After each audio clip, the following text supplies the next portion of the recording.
Bon, mec, c'est un sujet important. Je sais, je sais. Donc t'es convaincu, déterminé, précis. Oui, d'accord. Et pas de blague, hein. Non, là par contre, il m'en demande trop. Bonjour, c'est Arnaud, hypnotiseur, les pieds sur terre, la tête sur les épaules et les couilles dans son slip. Bon, aujourd'hui, on va se pencher sur l'éthique. Car oui, l'hypnose c'est sympa, l'hypnose ça peut être marrant, mais s'il n'y a pas d'éthique, ça peut très vite devenir porte-nawak. L'éthique c'est un petit peu le code de la route de la transe, le règlement intérieur de ton inconscient. Concrètement, c'est un ensemble de règles qu'il faut respecter pour ne pas passer pour un gros. Si on devait citer certaines de ces règles, la première serait de bien choisir ses volontaires. Si la personne a moins de 16 ans, sans l'accord des parents, on évite. Si la personne est sous effet de drogue, c'est pareil, on passe son chemin. Et moi, tu peux m'hypnotiser? Non, toi t'as trop bu. C'est pas sérieux. Et surtout, prends pas le volant. Ça tombe bien, le badminton, c'est de la merde. La seconde règle serait de bien s'assurer de la sécurité et du bien-être de son volontaire. C'est tellement important. Mais tellement! La sécurité du volontaire, ça passe tout d'abord par le fait que le volontaire ne se fasse pas mal. S'assurer de ses appuis, faire attention à l'hypothétique circulation, ça a l'air tout con, mais c'est un point sur lequel il faut être hyper vigilant.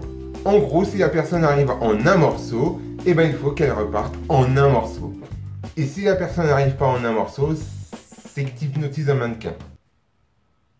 En plastique. Et que t'es bourré. Donc rentre chez toi. Ou fais-toi raccompagner. Et pour s'assurer du bien-être du volontaire, faut pas faire le... Faut être à l'écoute du volontaire et non pas uniquement se concentrer sur soi-même. Il suffit de regarder la personne, voir comment elle réagit, la rassurer si besoin et savoir arrêter la séance au bon moment. Et pas faire comme certains hypnotiseurs qui passent à la télé. Je citerai pas de nom. Son nom de famille c'est mon prénom. Mais je citerai pas de nom.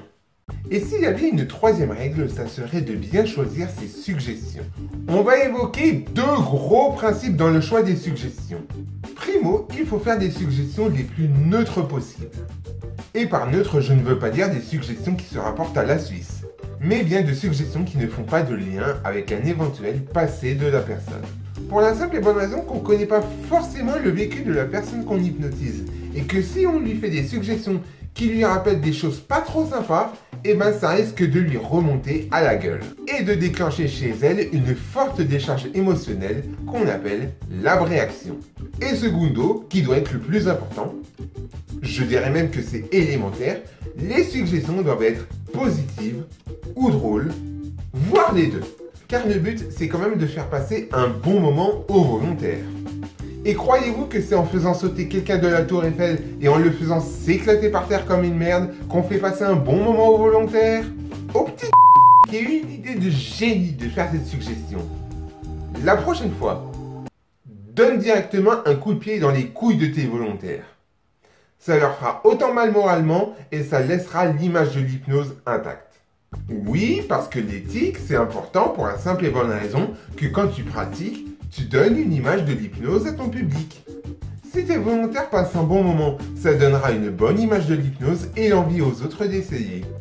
Et si c'est pas le cas, ben les gens, ils auront de moins en moins confiance en l'hypnose. Et ça va pas se répercuter uniquement sur celui qui a fait de la daube.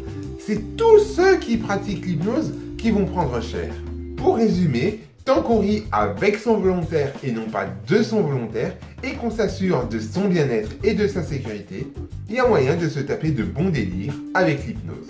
Voilà, maintenant vous savez tout sur les valeurs et les principes éthiques des hypnotiseurs.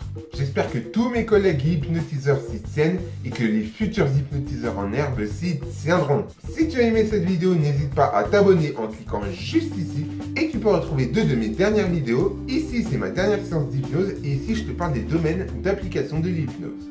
Et je vous dis à la prochaine. Ciao! C'est normal, c'est 8 à chaque fois que je dis enculé?